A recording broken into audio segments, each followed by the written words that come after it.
राम राम जी सारे ने मैं तारा साथी मोहित पुनिया बताम सारे का जॉब टारगेट यूट्यूब चैनल पर बड़ी दोपहरी में फिर तो स्वागत करो। सुना दो के अंदर एसएससी जीडी कांस्टेबल वाले हो, आ जाओ फटाफट सी। तो भाई जैसा कि आप सभी को पता है, आप ही ने एसएससी जीडी कांस्टेबल के लिए जीके की सीरीज चला रखी है, जिसके अंदर हम लोग डेली है जीके के मोस्ट एक्सपेक्टेड क्वेश्चन करते हैं, जो कि आपकी आगे आने वाली शिफ्टों के अंदर है हेल्पफुल होते हैं। कल थी आपकी 6 तारीख यानी 6 मई, आज हमारी 7 मई है। तो आप 6 मई के अंदर जो भी एसएससी जीडी के अंदर जीके के क्वेश्चन आए थे उसके हिसाब से मोस्ट एक्सपेक्टेड क्वेश्चन आप ही करेंगे। 7 मई की भी पहली शिफ्ट इसके अंदर इंक्लूड रहेगी, ताकि आपकी आगे आने वाली शिफ्ट जैसे 8-9 मई को जिनका एग्जाम है उनकी हेल्प हो सके। ठीक है, इन प्रश्नों की पीडीएफ है आपको जो अपना टेलीग्राम चैनल है भाई जॉब टारगेट के नाम से मिल जाएगा, जहां पर 2,57,000 सब्सक्राइबर मिल जाएंगे, मेरी फोटो लगी मिलेगी। ठीक है, उधर आपको इन प्रश्नों की पीडीएफ मिल जाएगी। इसके अलावा पूरी थ्योरी पूरी एक्सप्लेनेशन आपको इस वीडियो के अंदर देखने को मिलेगी। 2x पे करके देख लेना, स्वाद आ जाएगा। ठीक है, और जैसे आप अपने चैनल के साथ जुड़ोगे, इससे पहले मैंने और भी क्लास से ली हैं, आप उनको भी देख लेना, आपको स्पेशल प्लेलिस्ट दिखाई दे जाएगी एसएससी जीडी और टॉपिक के नाम से। ठीक है, उसी के अंदर आपको हिंदी की क्लास से भी देखने को मिलेगी। पहला प्रश्न हमको देखने को मिलता है, साल 1930 के अंदर दलित वर्ग एसोसिएशन की स्थापना किसके द्वारा करी गई थी? आप इन्हें कल परसों की क्लास के अंदर पढ़ा था कि सबसे पहले जो दलित शब्द है उसका प्रयोग किसके द्वारा किया गया था। अगर आपसे पूछ ले कि सबसे पहले जो दलित शब्द है, दलित शब्द का प्रयोग किसके द्वारा कराया गया था, तो दलित शब्द का प्रयोग किसके द्वारा कराया गया था? सबसे पहले जो महात्मा गांधी है, महात्मा गांधी के द्वारा क्या है, दलितों को सबसे पहले हरिजन बोला गया था। यानी हरिजन शब्द का, सॉरी दलित नहीं आएगा, हरिजन शब्द का सबसे पहली बार जो प्रयोग है किसके द्वारा कराया गया? महात्मा गांधी जी के द्वारा कराया गया था। ठीक है, और महात्मा गांधी ने बोला था भाई ये हरि के जन है, यानी साक्षात भगवान के जने हुए व्यक्ति, तो सारे भगवान के जने हुए यार, ये तो इंसान बना रखी जाती। ठीक है, तो सबसे पहले इन्होंने बोला था, ये प्रश्न पूछा जा सकता है। दूसरा, 1930 के अंदर दलित वर्ग एसोसिएशन की अगर अभी बात करें तो दलितों के उत्थान के लिए जो अलग अलग जो संगठन बनाए गए, जो अलग अलग संस्थाएं बनाई गई, वो किसके द्वारा बनाई गई थी? डॉक्टर भीमराव अंबेडकर जी के द्वारा बनाई गई थी। ऑप्शन नंबर बी हमारा करेक्ट हो जाएगा। डॉक्टर भीमराव अंबेडकर कोई क्या है? हमारे संविधान का जनक बोला जाता है। अक्सर एग्जाम के अंदर पूछा जाता है कि भारतीय संविधान का जनक किसको बोला जाता है, तो डॉक्टर भीमराव अंबेडकर को क्या है? भारतीय संविधान का जनक बोला जाता है। इसके अलावा जो आपके 3 गोलमेज सम्मेलन हुए थे, तीनों गोलमेज सम्मेलन याद है कब कब हुए थे? पहला गोलमेज सम्मेलन साल 1930 में, दूसरा हमारा 1931 में और तीसरा हमारा 1932 के अंदर। तीनों गोलमेज सम्मेलन के अंदर पार्टिसिपेट लिया था इन्होंने। ठीक है, आपसे पूछा जाता है कि तीनों गोलमेज सम्मेलन में भाग लेने वाले व्यक्ति कौन थे, तो वो कौन से थे? डॉक्टर भीमराव अंबेडकर। ठीक है, ये भी याद रखना, पार्टिसिपेट इन्होंने किया था। ओके जी, ये फैक्ट भी हमारे समझ में आ गया, दिमाग के अंदर घुस गया। इसके अलावा इन्होंने एक पार्टी की भी स्थापना करी थी। ठीक है, मतलब पार्टी बोल सकते हो, संगठन बोल सकते हो, वो क्या था भाई? साल 1936 के अंदर, ये ऐसे बोले भाई 36 का आंकड़ा हो गया भाई, मजदूरों का बीच में और मालिकों के बीच में क्या है? 36 का आंकड़ा रहेगा। तो इन्होंने एक पार्टी की स्थापना कर दी साल 1936 के अंदर, कि उस पार्टी का क्या नाम था?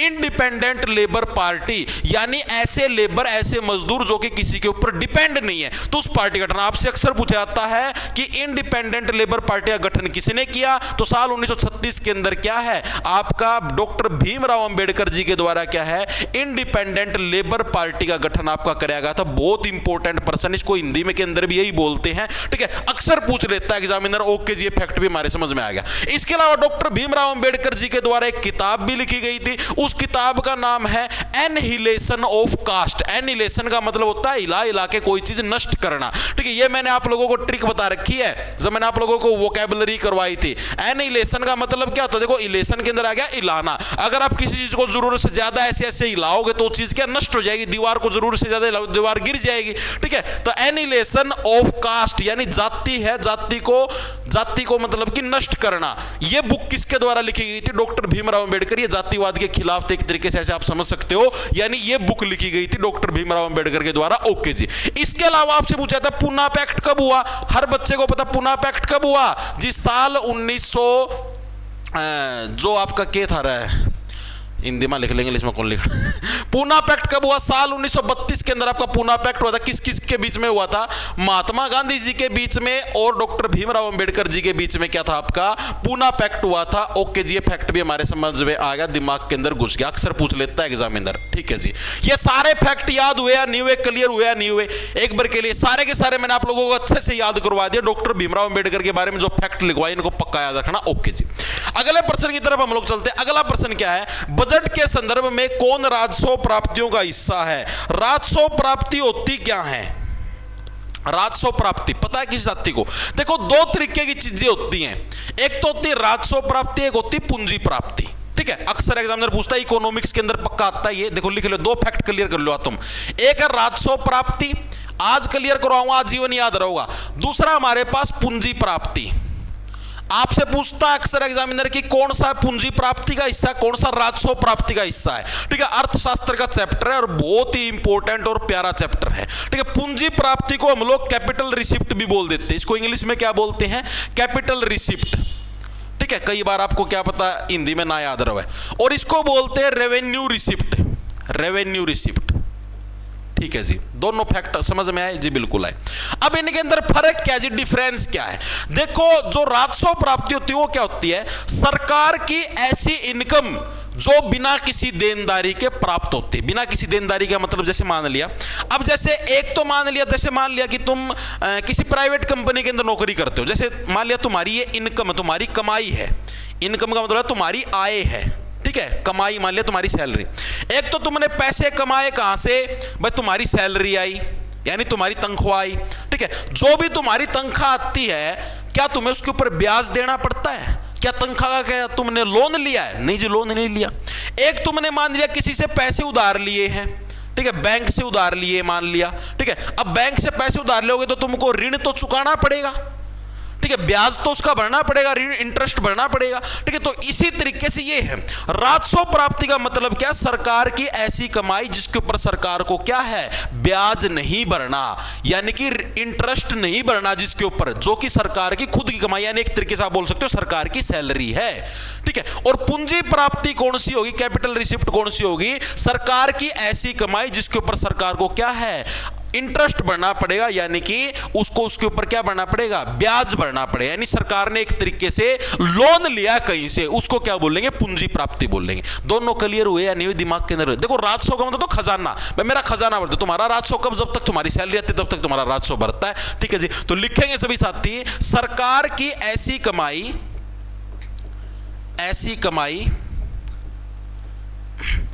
जिस पर ब्याज नहीं देना पड़ता। ठीक है, या फिर देनदारी नहीं होती हमारी, मतलब हमें ये पैसे तो हमारे हैं भाई, हमें किसी को देने थोड़े ना है। ठीक है, सैलरी तो हमारी, हम क्या किसी को देते? सैलरी नहीं देते। ठीक है, और ये क्या है? जिसके ऊपर देनदारी होती है, यानी जो हमें वापस लौटाने होते हैं, देनदारी होती है। अब जैसे मान लिया, अब सरकार की, अब जैसे यही तो पूछे इसने, भाई कौन सा? Revenue receipt. रेवेन्यू रिसिप्ट का मतलब राजस्व प्राप्तियों का हिस्सा है। अब सरकार इनकम टैक्स लेती है। अब जैसे मान लिया मैंने कमाई कर ली भाई महीने के अंदर 50,000 रुपए की, अब 50,000 के ऊपर सरकार इनकम टैक्स लेगी, भाई 5% इसका इनकम टैक्स दे दे। ठीक है, तो इसका 5% अब जो सरकार ने इनकम टैक्स लिया, क्या सरकार को उस इनकम टैक्स के ऊपर कहीं पे ब्याज भरना हो? कुछ और नहीं, वो सरकार की कमाई है। सरकार लोगों से इनकम टैक्स लेने लग रही, तो ये राजस्व प्राप्ति के अंदर आएगा या नहीं आएगा? जी बिल्कुल आएगा। दूसरा, कॉर्पोरेशन टैक्स, यानी निगम कर। निगम कर कौन सा होता है? जैसे कि हम शहर के अंदर रहने लग रहे हैं, तो शहर के अंदर प्रॉपर्टी टैक्स लगता है, जिसको कॉर्पोरेशन टैक्स बोलता है। क्या नगर निगम को आप उधार थोड़ी देने लग रहे हैं? नगर निगम की कमाई है ये, बिल्कुल सही है। तीसरा तो आपके पास बोरोइंग। बोरोइंग का मतलब है ऋण ग्रहण। अगर आप किसी ऋण लेने लग रहे हो, लोन लेने लग रहे हो, तो वो तो आपको वापस लौटाना पड़ेगा, यानी आपकी देनदारी है। देनदारी होगी तो ये क्या हो जाएगा? ये कैपिटल रिसिप्ट होगा, यानी पूंजी प्राप्ति होगा, यानी ऋण ग्रहण के आपका राजस्व प्राप्ति नहीं होगा। तो आपका ओनली 1 और 2 सही है, तीसरा आपका गलत हो जाएगा। ऑप्शन नंबर बी हमारा करेक्ट हो जाएगा। चीजें समझ में आई? आजीवन याद रहेगा, राजस्व प्राप्ति, पूंजी प्राप्ति, कभी भी पूछ लेगा इजीली बता दो, कभी कंफ्यूज हो गए ही नहीं भाई। ठीक है, ओके जी, आगे चले। चलो जी, अगला प्रश्न आता है, द्रव्यों का घनत्व निर्धारित करने के लिए किसका उपयोग किया जाता है? कोई भी द्रव है, द्रव का मतलब हो गया कोई भी लिक्विड पदार्थ है, और हमें उसकी डेंसिटी, घनत्व को इंग्लिश में क्या बोलते हैं? अगर हमें उसकी डेंसिटी फाइंड करनी है, डेंसिटी का पता लगाना है, तो उसके लिए किसका प्रयोग किया जाता है? देखो, कोई भी द्रव, ठीक है, द्रव के लिए हम लोग, द्रव कैसा होता है? लगभग पानी होता है। पानी को हम लोग क्या बोलते हैं? हाइड्रो। पानी को क्या बोलते हैं जी? हाइड्रो बोलते हैं। ठीक है जी। बैरो का प्रयोग किस लिए होता है जी? प्रेशर के लिए होता है। अरे बैरन ना प्रेशर दे मेरा ऊपर, ठीक है, तो बैरोमीटर का यूज प्रेशर यानी कि दाब नापने के लिए बैरोमीटर का प्रयोग होता है।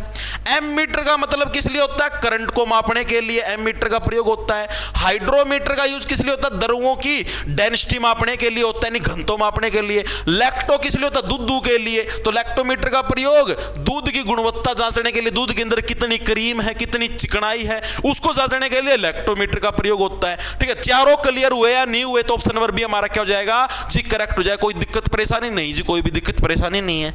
अगला प्रश्न आता है हमारे पास, दाढ़ी वाले पुरुष की पत्थर की मूर्ति किस हड़प्पा स्थल में पाई गई थी? अच्छा प्रश्न है, मैं पानी की घूंट मारता हूं, तुम इसका आंसर बताओ।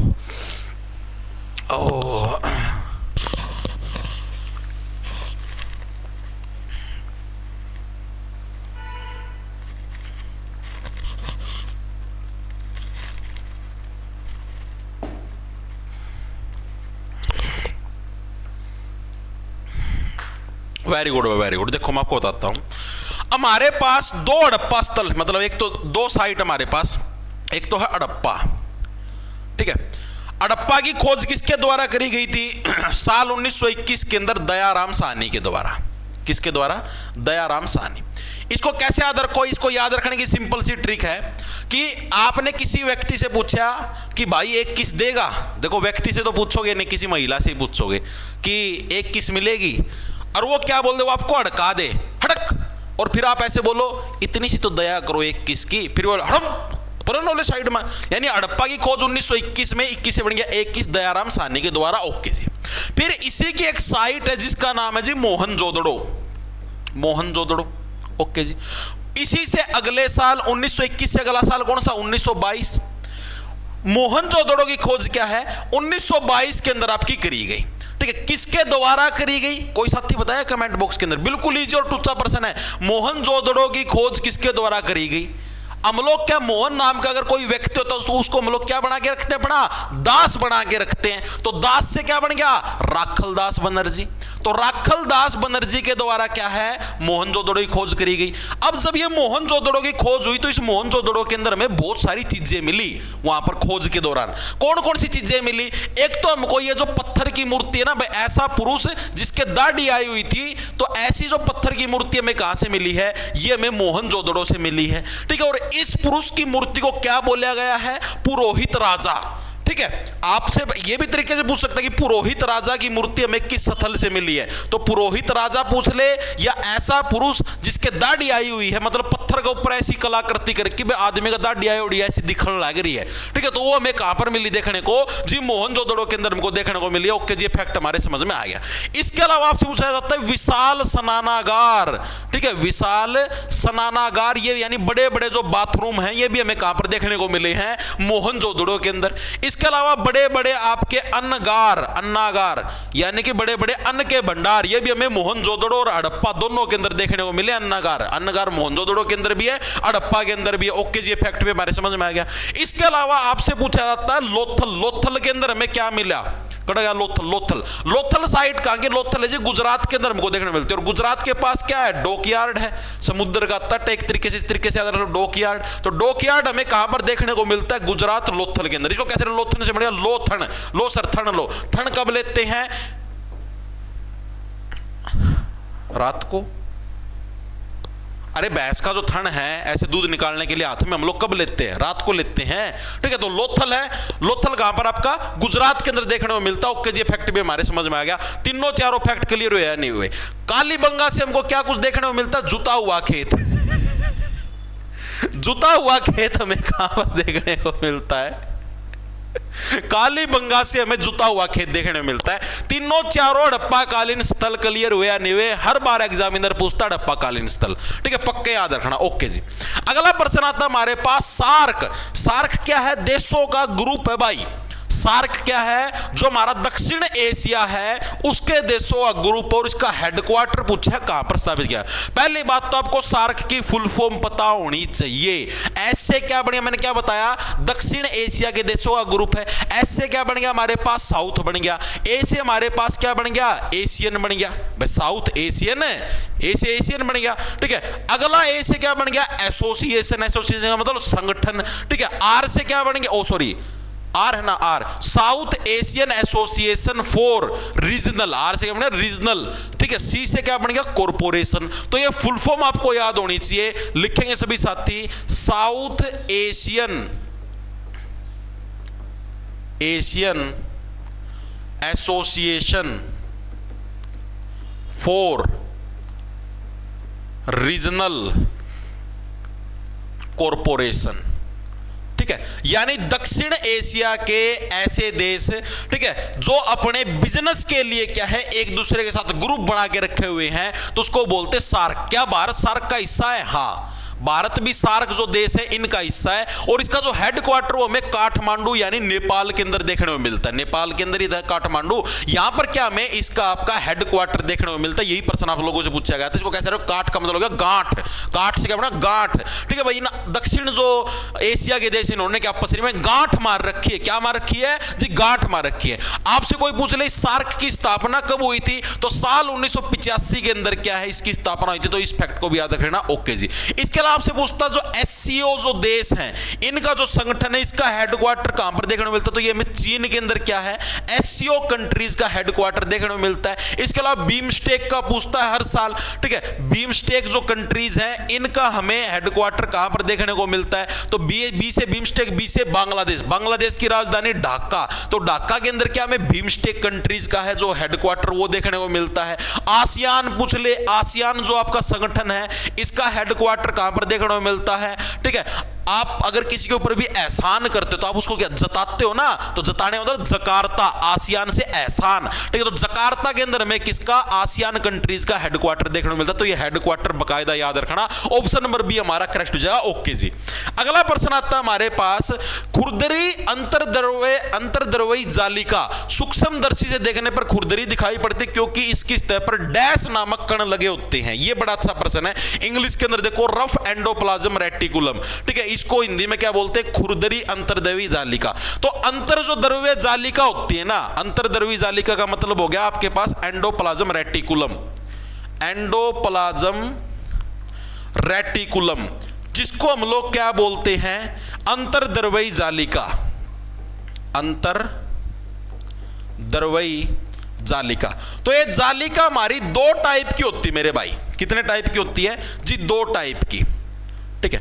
एक तो होती है जी स्मूथ, स्मूथ का मतलब हो गया नरम, दूसरी होती है जी रफ, रफ का मतलब हो गया खुरदरी, ठीक है। तो इसको दो तरीके से बोलते हैं, smooth endoplasm reticulum, rough endoplasm reticulum. आपसे अक्सर एग्जामिनर पूछता है कि एंडोप्लाज्म रेटिकुलम कितने टाइप का होता है, तो दो टाइप का होता है। ओके जी, चीज भी हमारे समझ में आ गई, दिमाग के अंदर घुस गई, ठीक है। अब जो खुरदरा होता है ना, खुरदरे वाला यानी जो रफ वाला है, रफ वाला जो एंडोप्लाज्म रेटिकुलम ऐसा होता है, ये कुछ ऐसा, ठीक है, इसके ऊपर ऐसे खुरदरे खुरदरे खुरदरे खुरदरे ऐसे ऐसे ऐसे ऐसे दाने से लगे होते हैं। तो ये जो बाहर ये जो दाने से लगे होते हैं इनको हम लोग बोलते हैं राइबोसोम्स। ऑप्शन नंबर सी हमारा करेक्ट हो जाएगा, ठीक है। आपसे पूछा जाएगा राइबोसोम्स हमें कहां पर देखने को मिलते हैं, तो जो अंतर्द्रव्य जालिका का जो खुरदरा हिस्सा, इस खुरदरे हिस्से के ऊपर हमको क्या है राइबोसोम्स देखने को मिलते हैं। ये देख सूक्ष्मदर्शी देखने पर जो खुरदरे खुरदरे ये दिखाई देते हैं, ठीक है, ये किसके ये मतलब इन कणों के नाम क्या होते हैं राइबोसोम्स। और राइबोसोम्स का मेन काम क्या होता है, प्रोटीन का उत्पादन करना, ठीक है, प्रोटीन का। आपसे पूछा जाता है हमारे शरीर के अंदर प्रोटीन का उत्पादन कौन करता है, तो राइबोसोम्स है। राइबोसोम्स का मेन काम होता है हमारी बॉडी के अंदर किस चीज का उत्पादन करना जी, प्रोटीन का उत्पादन करना। ओके जी, चीज हमारे समझ में आ गई, दिमाग के अंदर घुस गई। स्मूथ है, स्मूथ का मतलब होगा चिकना, सॉफ्ट सॉफ्ट, चिकना चिकना क्या होता है जी, थूक थूक क्या होता है, चिकना होता है, ठीक है।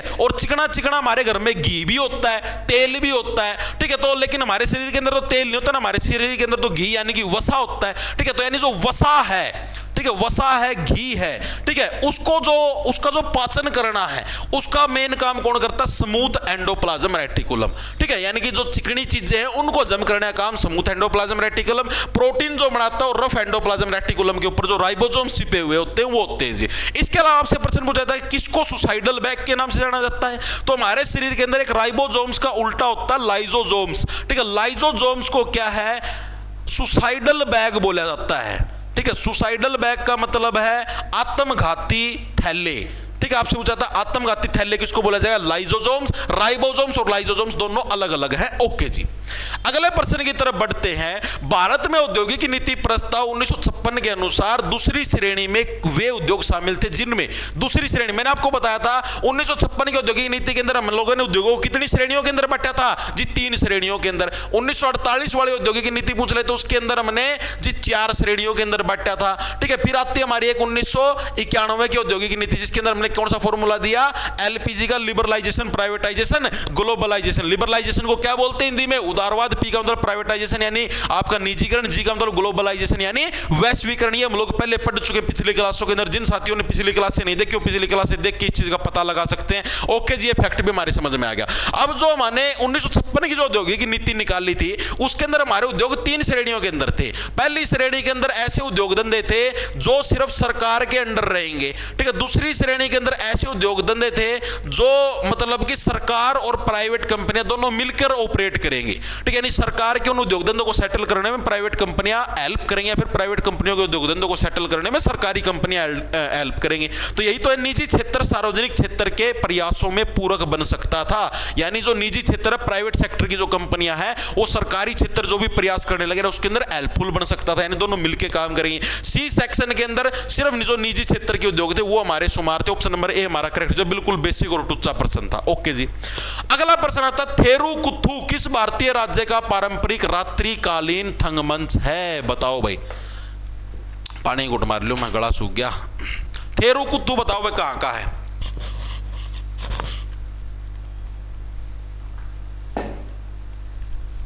देखो भाई, थेरुकुथु हमें देखने को मिलता है तमिलनाडु का। ऑप्शन नंबर सी हमारा करेक्ट हो जाएगा। तमिलनाडु को याद कैसे रखोगे, इसकी याद करने की ट्रिक बताओ जी। अरे ट्रिक तो बताओ, तभी तो मैं ट्रिक मास्टर बोलते हैं, ठीक है। तो देखो भाई, थेरुकुथु, भाई थेरु का उल्टा होगा गेरू। भाई पहला तो मत ना गेरूंगा, कुथु का मतलब होगा कूटना, ठीक है। फिर कूटने का मतलब होता है पिटाई करना, फिर मत ना कुटूंगा। इसको कैसे रखोगे भाई, तमिल से बन गया तू मिल, तू प्लस में मिल। तू एक बार मेरे से मिल तो सही, फिर मैं तुझे गेरूंगा यानी गिराऊंगा और फिर मैं तुझे कुटूंगा, दुस दुस दुस दुस, ठीक है। इस तरीके से ऑप्शन नंबर सी हमारा करेक्ट हो जाएगा। ओके जी, अगला प्रश्न हमको देखने को मिलता है, इपोन शब्द निम्नलिखित में से किस खेल से संबंधित है? इपोन शब्द बड़ा अच्छा प्रश्न है। इपोन आपका जूडो से बिलोंग करता है, ठीक है। जूडो जैसे जापान, जूडो किस देश का खेल है? जापान देश का मेन खेल है जूडो, ठीक है। और ये इपोन शब्द है क्या? इपोन का मतलब होता है जब भी जो नॉकआउट, जो मतलब निर्णायक अंक होता है ना, निर्णायक अंक का मतलब समझ गए। जैसे मान लिया भाई कि अभी मुकाबला 10-10 पे चलने लग रहा है, और मान लिया भाई जैसे ये ए टीम है या बी टीम है, ठीक है। इस ए ना मान लिया वो कुछ ऐसा पंच मार दिया जिसकी वजह से बी हार गया, ठीक है।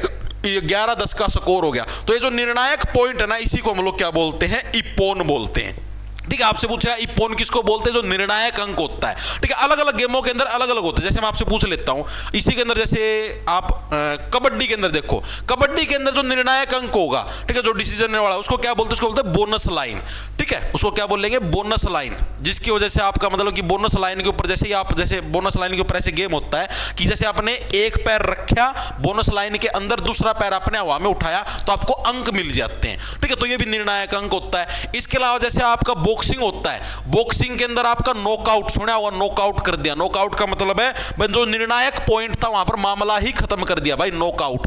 तो नॉकआउट आपसे पूछ ले किस गेम के अंदर यूज होता है? बॉक्सिंग के अंदर नॉकआउट होता है, ठीक है। आप लोगों का बोनस लाइन किसके अंदर होता है? कबड्डी के अंदर होता है। इसके अलावा जो बैडमिंटन हो गया उसके अंदर कौन सा होता है? ड्यूस, ठीक है। आपसे पूछ ले बैडमिंटन के अंदर कौन सा शब्द यूज होता है? ड्यूस, ठीक है। ड्यूस जो शब्द है उसका प्रयोग किसके अंदर होता है? बैडमिंटन का जो निर्णायक पॉइंट होता है उसको ड्यूस बोलते हैं, ठीक है। ओके, कैसे रहोगे? बैट के अंदर क्या डुश डुश डुश डुश अक्सर होता रहता है। ओके, ये चीज हमारे समझ में आ गई।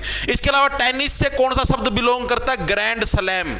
ये कोई निर्णायक पॉइंट नहीं है, वैसे बताने लग रहा हूं। ग्रैंड स्लैम जो है वो हमारा किससे बिलोंग करता है? ये शब्द पूछ लेता कई बार, ग्रैंड स्लैम शब्द किस खेल से बिलोंग करता है? टेनिस से बिलोंग करता है, ठीक है। एक पूछता है बुल्स आई, बुल्स आई का मतलब हो गया भैंस की आंख। भैंस की आंख है वो किसके अंदर होती है? शूटिंग के अंदर। जब भी शूटिंग की जाती है ऐसे धसक धसक धसक, ठीक है, तो उसके अंदर क्या भैंस की आंख के ऊपर निशाना मारा जाता है। तो आपसे पूछा जाएगा शूटिंग के अंदर कौन से शब्द का प्रयोग होता है? तो बुल्स आई यानी कि भैंस की आंख। इसको इंग्लिश में ही लिखा आता है ऐसे, ठीक है। मतलब हिंदी के अंदर भी डायरेक्ट आपको ऐसे ही देगा बुल्स आई, ठीक है। मतलब ऐसे नहीं देगा कि भैंस की आंख, वैसे बताने लगे ना कि इसको ऐसे यूज किया था। ओके जी। इसके अलावा एक और शब्द है एस। एस शब्द का प्रयोग किसके अंदर होता है? तो टेनिस बैडमिंटन दोनों के अंदर एस शब्द का प्रयोग होता है। एस का मतलब होता है एक, ठीक है। टेनिस एंड बैडमिंटन दोनों के अंदर आपका एस शब्द का प्रयोग होता है। ओके जी। इसके अलावा जो लव है, लव शब्द का प्रयोग भी इन्हीं के अंदर होता है। लव शब्द का प्रयोग कब होता है? जब एक बंदे का स्कोर 0 हो तो उसको लव बोलते हैं। जैसे मान लिया 10-0 का स्कोर है, ठीक है, तो इसको लव बोल लेंगे इस कंडीशन को। ओके जी, आगे चलें। चलो जी, अगला प्रश्न आता, मार्च 1946 में ब्रिटिश सरकार ने पाकिस्तान की मांग की जांच के लिए भारत में एक डैश कैबिनेट मिशन भेजा। अब क्या हुआ, जैसे आपका दूसरा विश्व युद्ध समाप्त हुआ 1945 के अंदर। आप लोगों को मैं एक सच्चाई बताऊं, आप लोगों को शायद नहीं पता होगा, आप लोगों के अंदर से कितने जने ये सोचते हैं कि हमारे देश को आजाद महात्मा गांधी जी ने करवाया? कितने लोग सोचते हैं? मेरे हिसाब से सभी के सभी लोग, लगभग कोई 4 से 5 लोग होंगे जो इस चीज को नहीं मानते होंगे। लेकिन अगर आप इतिहास की पुस्तकों को पढ़ोगे तो उसके अंदर आप लोग देखना गहराई से, अगर जिसने डीप मॉडर्न हिस्ट्री पढ़ी है, कोई यूपीएससी एस्पिरेंट है, वो भी आप लोगों को बता दे, आप पूछ लेना किसी यूपीएससी एस्पिरेंट से। सिस्टम क्या हुआ था आपका कि साल 1939 से लेकर 45 तक चलने लग रहा था आप लोगों का सेकेंड वर्ल्ड वॉर, ठीक है, दूसरा विश्व युद्ध आपका चलने लग रहा था। और जब ये दूसरा विश्व युद्ध चलने लग रहा था तो इसके अंदर जो मेन जो पावर के अंदर था वो था ब्रिटेन, ठीक है। और ये जो ब्रिटेन था, इस युद्ध के अंदर ब्रिटेन ने हर जगह पार्टिसिपेट कर लिया, हर जगह हिस्सा ले लिया। अपना देश का मैं तो बहुत सारे युवाओं को सेना के अंदर लगा दिया, लो तुम भी हिस्सेदारी करो, ठीक है। और इसके अंदर जो ब्रिटेन की आर्थिक हालात थे वो हो गए 0, ठीक है। ब्रिटेन आर्थिक रूप से लड़खड़ाया गया। अमेरिका इसी युद्ध के अंदर टॉप पे चला गया, ठीक है। अमेरिका इस युद्ध के बाद ही मतलब ये समझ लो पूरी दुनिया का मालिक बन के उभरा था। इससे पहले कौन था अमेरिका की गोदाम इतना दम, ठीक है। अब क्या है, उससे पहले ब्रिटेन का राज होया करता पूरी दुनिया के ऊपर, ये आज के दिन में अमेरिका का समझो तुम। तो अब ब्रिटेन डाउन में चला गया तो अमेरिका ने और सारे देशों ने मिलकर कंडीशन रखी कि अब से कोई भी किसी देश को गुलाम नहीं बनाएगा, जिसको हिंदी में भी बोला करते हो शुद्ध हिंदी में उपनिवेश। कोई भी किसी देश को अपना उपनिवेश नहीं बनाएगा, अपना गुलाम नहीं बनाएगा, सभी देश स्वतंत्र होंगे, ठीक है। उसके बाद फिर एक संधि हुई, एक समझौता आया जिसके अंदर सभी देशों ने साइन करे। तो सभी देशों ने साइन करे तो उसके अंदर ब्रिटेन भी था, ठीक है। ब्रिटेन ने भी साइन करे। ब्रिटेन ऐसे बोला कि हम इस संधि को मंजूर करते हैं सिर्फ भारत को छोड़कर। ब्रिटेन क्या बोला कि भारत को छोड़कर हम लोग है सभी देशों के ऊपर से है जो हमारा स्वामित्व है उसको हटा लेंगे।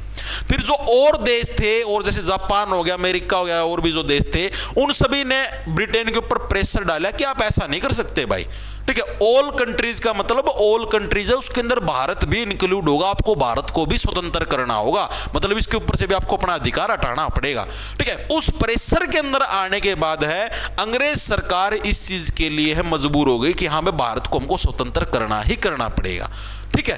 साथ के साथ साइड वाइज महात्मा गांधी जी के आंदोलन चलने लग रहे थे। जैसे 1942 के अंदर उन्होंने भारत छोड़ो आंदोलन छेड़ दिया, ठीक है।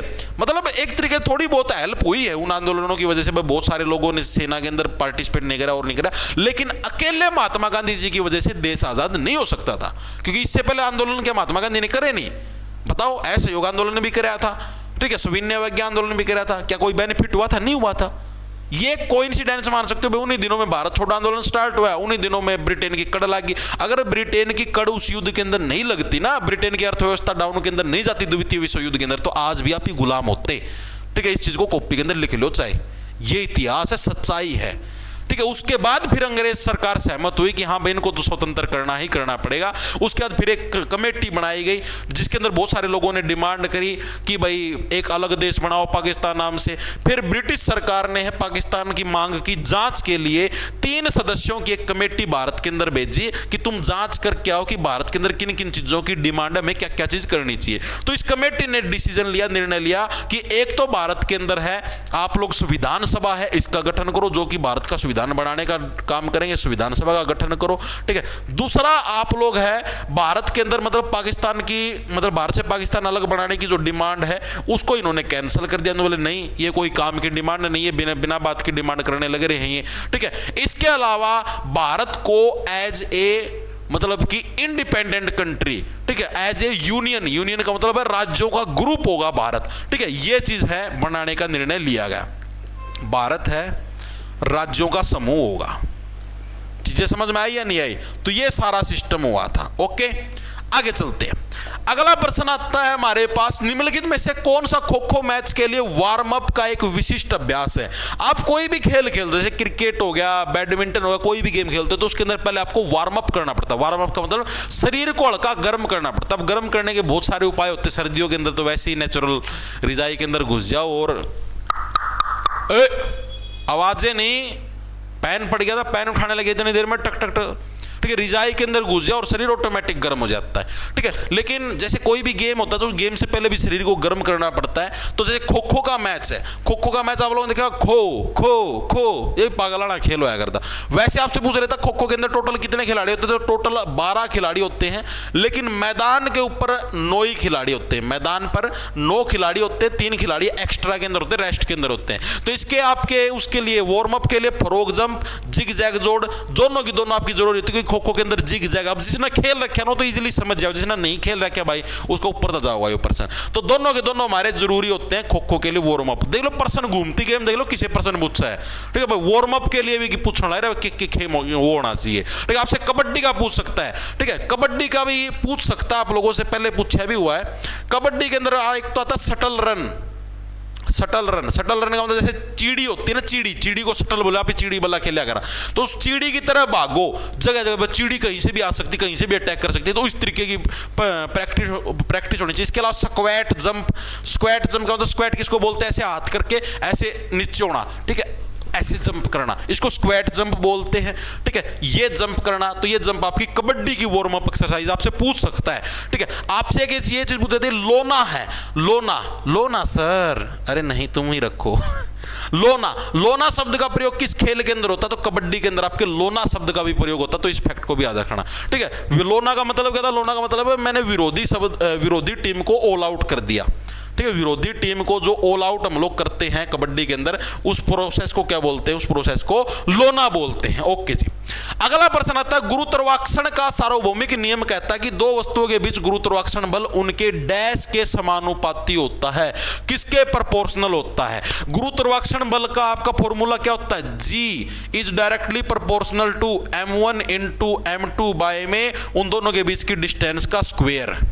यही तो होता है। जैसे दो वस्तुएं हैं, एक वस्तु m1 है, एक वस्तु m2, उनके बीच का ग्रेविटेशनल फोर्स क्या होगा भाई, m1 और m2 की गुणा कर दो, उनके बटे में क्या होगा, रेडियस का आपका, यानी उनके बीच की जो दूरी है, रेडियस नहीं डिस्टेंस उनके बीच की, ठीक है, इसका स्क्वायर करना होता है। तो यही तो पूछा है, दो वस्तुओं के बीच गुरुत्वाकर्षण बल उनके डैश के समानुपाती होते हैं। किसके समानुपाती होते हैं? उनके मास के, ठीक है। मास को क्या बोलते हैं इंग्लिश के अंदर? द्रव्यमान बोलते हैं। क्या द्रव्यमानों का अंतर है? अंतर नहीं जी, गुणनफल है। योग है? योग भी नहीं, योग तो जोड़ होता है। गुणनफल यानी ऑप्शन नंबर सी हमारा करेक्ट, यानी प्रोडक्ट ऑफ मास हो जाएगा, option number C correct. Okay जी। अगला प्रश्न आता है हमारे पास, 2011 की जनगणना के अनुसार निम्नलिखित में से किस राज्य की जनसंख्या अधिकतम है? अब जैसे सबको पता है 2011 की जनगणना के अनुसार सबसे अधिक जनसंख्या यूपी की थी, ठीक है। सबसे कम जनसंख्या सिक्किम की थी। कैसे याद रखोगे? सिक्किम का मतलब हो गया सिक्के, ठीक है जी। सिक्कों की वैल्यू बहुत कम होती है। यूपी के अंदर आपको पता ही बड़ा राज्य है तो भीड़ होनी है। सबसे अधिक जनसंख्या गंतव्य पूछ ले तो गंतव्य यानी कि डेंसिटी पूछ ले जनसंख्या की सबसे अधिक, तो वो हमें कहां पर देखने को मिलती थी? बिहार के अंदर। और सबसे कम की अगर आपसे पूछ ले हुआ है तो सबसे कम जो गंतव्य था वो हमें कहां पर? अरुणाचल प्रदेश के अंदर देखने को मिलता है। और अरुणाचल का गंतव्य की वैल्यू भी पूछता है बकायदा, तो 17 है, यानी कि 17 बच्चे या 17 व्यक्ति प्रति वर्ग किलोमीटर के अंदर है। मतलब इतना आपसे पूछा था अरुणाचल प्रदेश का जनसंख्या घनत्व कितना? 17। ये पक्का याद रखना, जान को खतरा, ठीक है। अब इसने जो ऑप्शन दे रखे ना, उस ऑप्शनों के हिसाब से बताओ कि किस राज्य का जनसंख्या घनत्व अधिकतम है। तो इस ऑप्शनों के हिसाब से जो पश्चिम बंगाल है, पश्चिम बंगाल का जनसंख्या जो आपका जो जनसंख्या है वो आपकी अधिकतम इन ऑप्शनों के हिसाब से। घूमती गेम बहुत चंट है, आंडू पांडू मत समझ लेना घूमती गेम को। घूमती गेम इस तरीके के प्रश्न ही पूछ लेता, घुमा फिरा के, ठीक है। ओके जी। अगला प्रश्न, कर्नाटक में प्रतिवर्ष आयोजित होने वाली भैंस दौड़ किस त्योहार का हिस्सा है? तो कर्नाटक के अंदर है, हर साल जो भैंस होती है उनकी दौड़ करवाई जाती है, उनकी रनिंग करवाई जाती है। तो ये जो रनिंग है ये किस फेस्टिवल का हिस्सा है? ये प्रश्न पूछा। देखो गणगौर कहा गणगौर, गणगौर का मतलब देखो राजस्थान, कहां पर हमारा राजस्थान। इसको कैसे याद रखोगे, जो व्यक्ति राजा के स्थान पर बैठा है, क्या वो छोटे मोटे गण, गण का मतलब होता है आम नागरिकों के ऊपर क्या कोई गौर करता है? जी बिल्कुल नहीं करता। ठीक है, कंबाला, कैसे कंबाला, कैसे कर्नाटक। ठीक है, कंबाला फेस्टिवल है, इसके दौरान क्या कर्नाटक के अंदर क्या हमारा भैंसों को कंबल उड़ा के उनकी दौड़ करवाई जाती है। तो ऑप्शन नंबर ए हमारा करेक्ट हो जाए। बिल्कुल सिंपल सा प्रश्न था और आसान सा था, इसके अंदर कोई भी दिक्कत परेशानी किसी को नहीं जी, कोई भी दिक्कत परेशानी नहीं है। इसके अलावा इसी टाइप से एक आपका एक और गेम करवाया था जल्लीकट्टू। जल्लीकट्टू के अंदर क्या आपका जो आपका जैसे एक सांड होता है, उस सांड को काबू करना होता है। ये हमारा कहां पर देखने को मिलता है? ये हमारा तमिलनाडु के अंदर। इसको कैसे रखोगे, जो व्यक्ति जलता है ना दूसरों से, क्या बोलता है भाई तू एक बार मेरे तक मिलिए फिर बताऊंगा मैं तना। ठीक है, जल्लीकट्टू हमें कहां पर? तमिलनाडु के अंदर देखने को मिलता है। तो इस फेस्टिवल को भी याद रखना। अगला, समताप मंडल के संदर्भ में कौन सा कथन गलत है? स्ट्राटोस्फीयर, समताप मंडल, उसके बारे में पूछ रहे क्या, कौन सा कथन आपका सही है और कौन सा गलत है? ठीक है, बताओ। पहला है समताप मंडल 50 किलोमीटर की ऊंचाई तक फैला हुआ है, जी बिल्कुल सही है। दूसरा, यह क्षोभ मंडल के नीचे स्थित है, गलत। क्षोभ मंडल से तो ऊपर आता है। यह परत बादलों तथा मौसम संबंधी घटनाओं से लगभग मुक्त है, बिल्कुल। जो हवाई जहाज उड़ाने के लिए सबसे आदर्श स्थिति, बिल्कुल। वायुमंडल की इस परत में ओजोन परत पाई जाती है, बिल्कुल भाई। ठीक है, तो आपका ये अक्षोभ मंडल के नीचे थोड़े ना, सबसे पहले अक्षोभ मंडल आएगा जिसको ट्रोपोस्फेयर बोलते हैं। ठीक है, जहां पर हमारी मौसम संबंधित घटनाएं होती हैं। इसके ऊपर आता है फिर तुम्हारा स्ट्राटोस्फीयर जिसको समताप मंडल बोलते हैं। ठीक, और जो समताप मंडल होता है इसी के अंदर क्या हमको, इसी के अंदर हमें एरोप्लेन उड़ती है। कैसे याद रखोगे, समताप को इंग्लिश में बोलते हैं स्ट्राटोस्फीयर। स्टार्टो से बन गया स्टार्ट करना, एरोप्लेन हमारी इसी मंडल के अंदर स्टार्ट होती है। ओजोन लेयर भी हमारी इसी मंडल के अंदर स्टार्ट होती है, यानी शुरू होती है, इस तरीके से याद रखो, यानी समताप मंडल।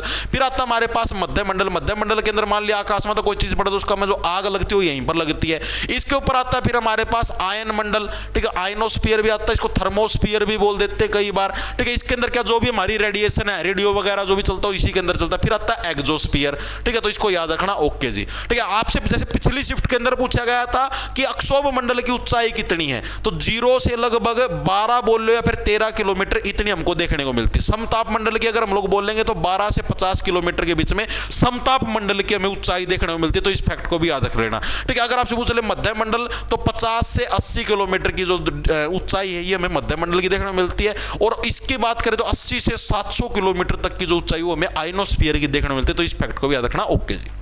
अगला प्रश्न आता है, किस वेद में जादुई मंत्र और आकर्षण है? हमारा सबसे पुराना वेद कौन सा है जी? ऋग्वेद हमारा सबसे पुराना है। ओके जी, फैक्ट हमको पता है। सामवेद कौन सा है? सामवेद। सामवेद के अंदर क्या हमें अलग अलग हमें म्यूजिक, जो म्यूजिक का जो ज्ञान है, आप लोग म्यूजिक कब सुनते हो? भगवान के म्यूजिक सोमवार के दिन सुनते जी, व्रत रखते हैं। यजुर्वेद के अंदर यज्ञ संबंधित जो भी चीजें सारी यजुर्वेद के अंदर। अथर्ववेद, अथर्ववेद यानी कोई भी जादुई मंत्र, इसका अर्थ क्या है जी? अथर्व से अर्थ क्या? ऑप्शन नंबर डी हमारा करेक्ट हो जाए। इसी के अंदर क्या जादुई मंत्र और आकर्षण है। अगला प्रश्न, सन 1600 में किस अंग्रेजी रानी ने ईस्ट इंडिया कंपनी को एक चार्टर प्रदान किया? चार्टर का मतलब होता है एक रूल का पूरा चार्ट प्रदान किया है, कानूनों का, जिससे उसे पूर्व के साथ एकाधिकार व्यापार करने का अधिकार प्राप्त हुए थे। बड़े अच्छे प्रश्न और प्यारा प्रश्न। बताओ, मैं पानी घूंट मार लूं।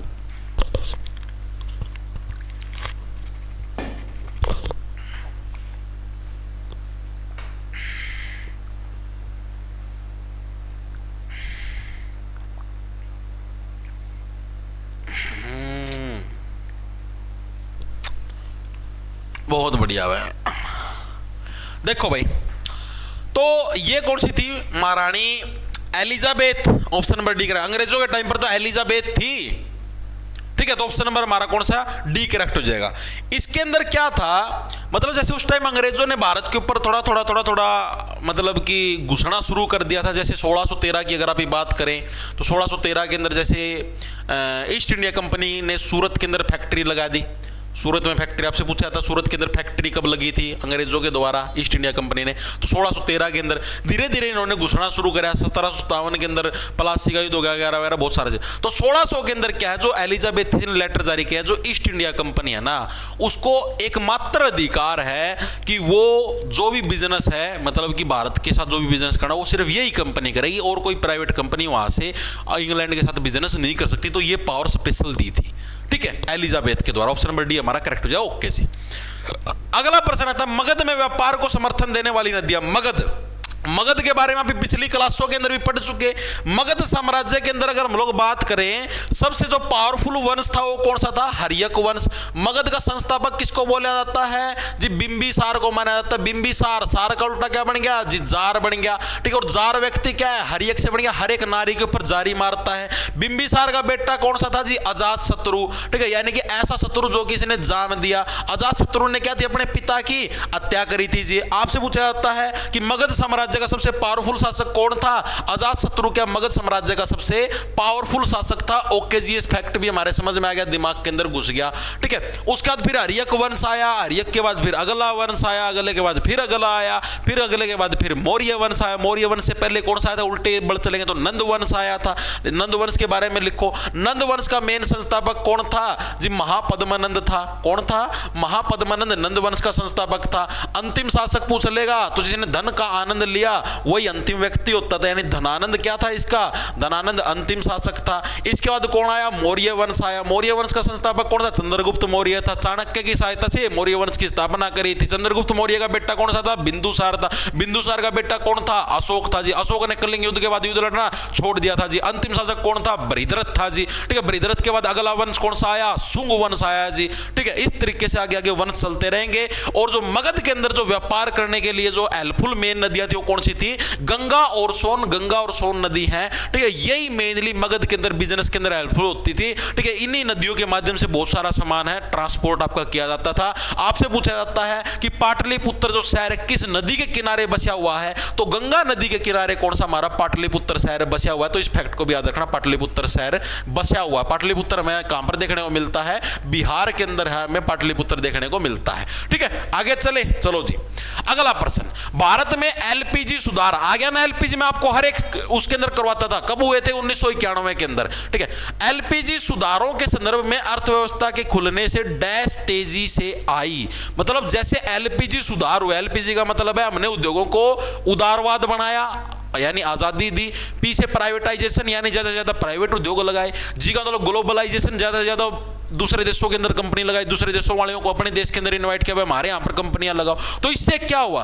प्रत्यक्ष विदेशी निवेश में वृद्धि। बिल्कुल सही है कि हम लोगों ने क्या है, दूसरे देशों के अंदर इन्वेस्टमेंट करनी शुरू करी। बिल्कुल सही है। दूसरा, या फिर दूसरे देशों ने हमारे देश के अंदर इन्वेस्टमेंट शुरू करी। विदेशी मुद्रा भंडार में कमी, क्या इसकी वजह से जो विदेशी मुद्रा भंडार था उसके अंदर हमारे कमी हुई थी या नहीं हुई थी? एक बार के लिए बताओ। विदेशी मुद्रा भंडार बताओ, समझ में आया? विदेशी मुद्रा भंडार का मतलब यानी हमारे पास जो दूसरे देशों की करेंसी थी, क्या उसके अंदर कमी हुई इसकी वजह से? बहुत बढ़िया, नहीं हुई भाई कमी। कमी कैसे होगी भाई? विदेशी मुद्रा भंडार तो बढ़ेगा, बढ़ेगा ना। दूसरे देशों की कंपनियां अगर हमारे देश के अंदर इन्वेस्टमेंट करने लग रही है तो इससे तो क्या है, दूसरे देशों की मुद्रा हमारे देश के अंदर आएगी। तो हमारे देश के अंदर कमी कैसे होगी? विदेशी भंडार की। विदेशी भंडार के अंदर तो बढ़ोतरी होगी। ठीक है, तो यानी ओनली वन हमारा कथन सही है, बी हमारा गलत हो जाएगा। ठीक है, ओके जी। अगला प्रश्न आता है हमारे पास, निम्नलिखित में से कौन सी फसल मुख्य रूप से इथेनॉल के उत्पादन? इथेनॉल किसको बोलते हैं? जो पेट्रोल के अंदर डालने लगे नितिन गडकरी। इथेनॉल दारू को भी बोलते हैं भाई, दारू, शराब, शराब के अंदर भी इथेनॉल आता है, C2H5OH। ठीक है, तो जो दारू किससे बनती है? आप लोगों ने सबको पता भी है, गन्ना और मक्का। गन्ने और मक्के से क्या बनती है? दारू बनती है जी। अंगूर से भी बनती है। तो ऑप्शन नंबर ए करेक्ट हो जाएगा। ओके जी।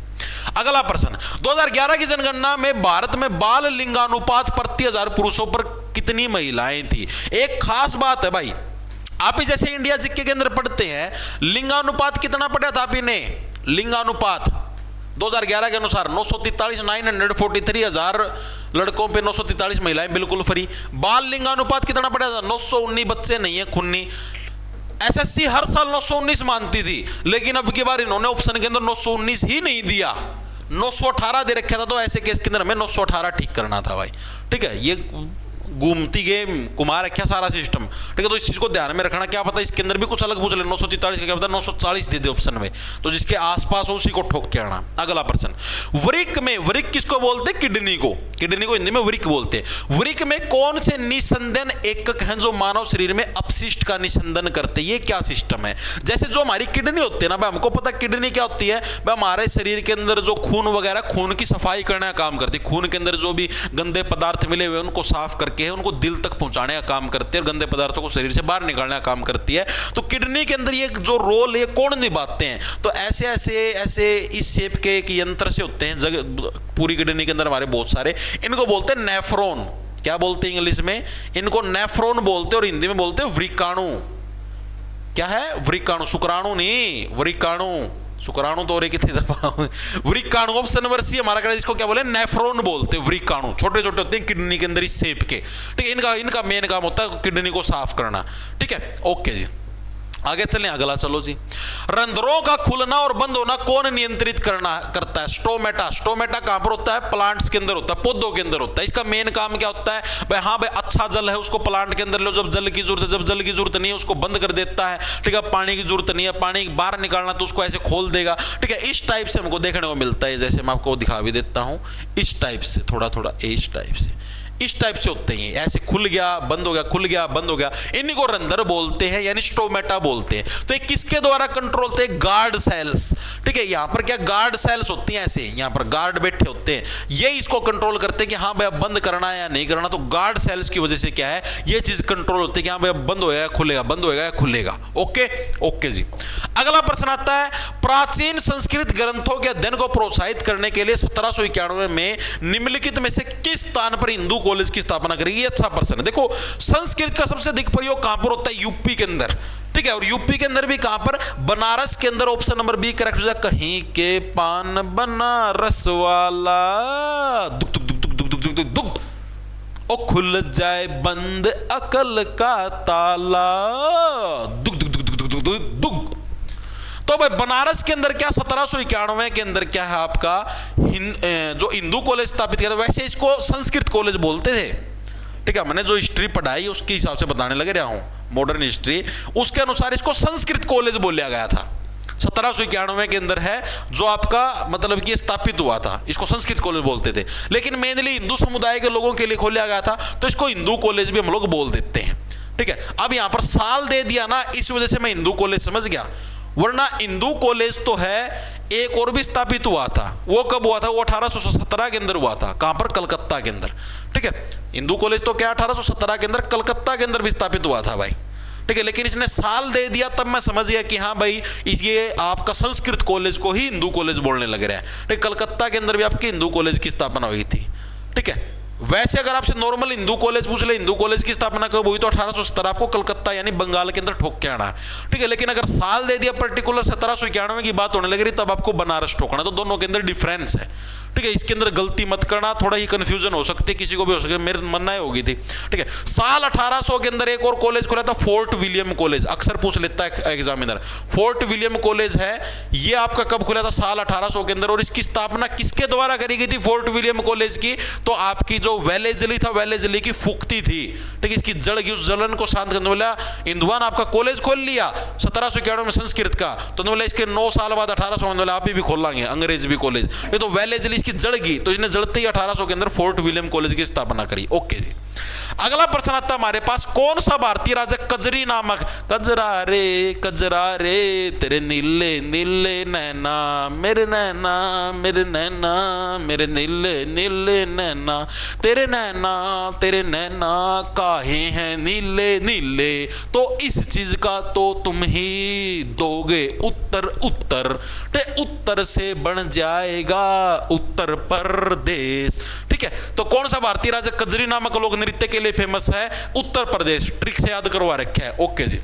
अगला प्रश्न, निम्न हिमालय तथा शिवालिक के बीच स्थित लंबवत घाटी, लंबवत का मतलब होता है ऐसे, ठीक है। परपेंडिकुलर जो घाटी है निम्न हिमालय और शिवालिक, यहां पर जैसे शिवालिक की पहाड़ियां हैं, ठीक है, और इधर आपका हिमालय, निम्न का मतलब जो छोटा हिमालय पर्वत है, इनके बीच में जो घाटियां बनी हुई है ऐसे ऐसे, ये स्ट्रेट ऐसे ऐसे घाटी हैं। इन घाटियों को किस नाम से जानते हैं? इन घाटियों को बोलते दुन। सुना हुआ हर की दुन, देहरादून, सुना है देहरादून, हर की दुन, ये सारी इन्हीं के बीच में बनी हुई हैं। ओके जी, ये चीज हमारे समझ में। एक कोटली दुन भी है, एक पटली दुन भी है। ओके जी, चीज समझ में आ गई। दोआब किसको बोलते हैं? दो नदियों के बीच की भूमि। ठीक है, दोनों देखो कैसे रखो, दो नदियों के बीच की भूमि, दोनों के दोनों दबाव तो डाल लेंगी जी, बिल्कुल डाल लेंगी। तो दो नदियों के बीच की भूमि को क्या बोलते हैं? दोआब बोलते हैं। ओके जी, ये फैक्ट भी हमारे समझ में आ गया। अगला प्रश्न आता हमारे पास, निम्नलिखित में से कौन सा कथन माजुली के संदर्भ में सही है? माजुली के संदर्भ में कौन सा कथन सही है? प्रश्न पूछा है, क्या हुआ? Railway NTPC final cut off जारी होगी भाई।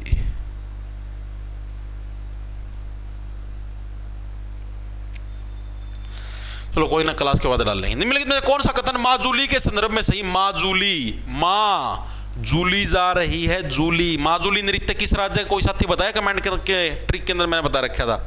यह दुनिया का सबसे बड़ा बसा हुआ नदी द्वीप है। बिल्कुल, इस प्रश्न को पक्का याद रखना। माजुली है, आपसे पूछा जाएगा दुनिया का सबसे बड़ा बसा हुआ नदी द्वीप कौन सा? माजुली। ठीक है, माँ जूली, बेटा जूली तो बहुत अमीर है। ठीक है, यह सिंधु नदी में गलत है, यह ब्रह्मपुत्र नदी के अंदर है। कहां पर है? ब्रह्मपुत्र नदी में, सिंधु में नहीं है। ओके, तो ओनली कथन नंबर 1 हमारा सही है। ठीक है, माजुली नृत्य याद करना भी आएगा तुम्हारे याद। खालसा को यह विश्वास किसने दिलाया कि उसका भाग्य शासन करना है? गुरु गोविंद सिंह, जो कि सिखों के कौन से थे? 10वें गुरु थे। ठीक है, देखो सिखों के जो 2 गुरु, इसके अंदर मैक्सिमम बच्चे कंफ्यूज होते हैं, एक तो गुरु नानक और एक गुरु गोविंद सिंह। देखो कैसे याद रखो, पहले जो गुरु थे वो थे गुरु नानक। याद रखने की सिंपल सी ट्रिक है, देखो सबसे पहले हमारे कौन से आए थे? हमारे नाना जी आए थे। नाना जी के बाद हमारी मम्मी जी आई, मम्मी जी से हम आए। ठीक है, हमारे फिर हमारे बच्चे आएंगे। यानी हमारा जो वंश हो किसने शुरू करा? नाना जी ने करा, तो यानी नानक देव पहले हो गए। अंतिम में कौन से आ गए? 10वें, सभी को पता है, गुरु गोविंद सिंह। तो गुरु गोविंद सिंह क्या आ गया? हमारे 10वें सिख गुरु हो गए। ओके जी, ये फैक्ट समझ में आ गया। ठीक है, इस ट्रिक से आप लोग याद कर सकते हो। ठीक है, ओके जी। अगला प्रश्न आता हमारे पास, भारत की दूसरी पंचवर्षीय योजना में अर्थव्यवस्था की सर्वोच्च ऊंचाइयों से क्या तात्पर्य था? अर्थव्यवस्था की सर्वोच्च ऊंचाइयों का मतलब है अर्थव्यवस्था के लिए महत्वपूर्ण उद्योगों पर सरकार का पूर्ण नियंत्रण था। ऑप्शन नंबर ए हमारा करेक्ट हो जाएगा। क्योंकि देखो सबसे उस टाइम है, पुराने समय के अंदर प्राइवेट फैक्ट्रियां तो लगाने ही नहीं देते थे, सारे उद्योग धंधे सरकारी होते थे। ये तो 1991 के अंदर जब हमारी देश की अर्थव्यवस्था पानी के अंदर चली गई थी, डूब गई थी। ठीक है, उसके बाद इन्होंने प्राइवेट कंपनियों को बढ़ावा दिया, उससे अच्छा खासा टैक्स कलेक्ट हुआ, उसके बाद ये सारा सिस्टम, देश का सिस्टम मैनेज हुआ है। आज के दिन में भी जैसे मैं आपको बताता हूं, सभी लोग यार गवर्नमेंट जॉब की तरफ भागते हैं। इसके अंदर कोई 2 या 3 राय नहीं, आप लोग तैयारी करने लगे रहे हो आप भी। ठीक है, तो गवर्नमेंट जॉब की तरफ तो आप जाने लगे रहे हो, लेकिन आप लोगों की जो सैलरी आती है वो प्राइवेट वालों की वजह से आती है। अगर ये प्राइवेट कंपनियां, प्राइवेट बिजनेस अगर ये अपने देश को छोड़ के यहाँ से चले जाए ना, तो तुम्हारी तनख्वाह के पैसे नहीं होंगे इस देश के पास। ठीक है, इस चीज को दिमाग में हमेशा याद रखना। ऑप्शन नंबर ए हमारा करेक्ट हो जाएगा। अगला प्रश्न, निम्नलिखित में से कौन सा सार्वजनिक वस्तु का एक उदाहरण है? सार्वजनिक वस्तुएं कौन सी होती है जो कि नेशनल लेवल पे होती है? राष्ट्रीय सुरक्षा, बिल्कुल है जी, ऑप्शन नंबर ए ही करेक्ट हो जाएगा। कपड़े, कपड़े तो प्राइवेट है, कारें भी प्राइवेट है, खाद्य वस्तुएं भी प्राइवेट है। ओके जी।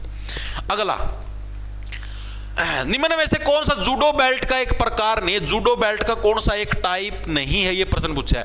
देखो जूडो बेल्ट आप लोगों की 5 से 6 टाइप की होती है।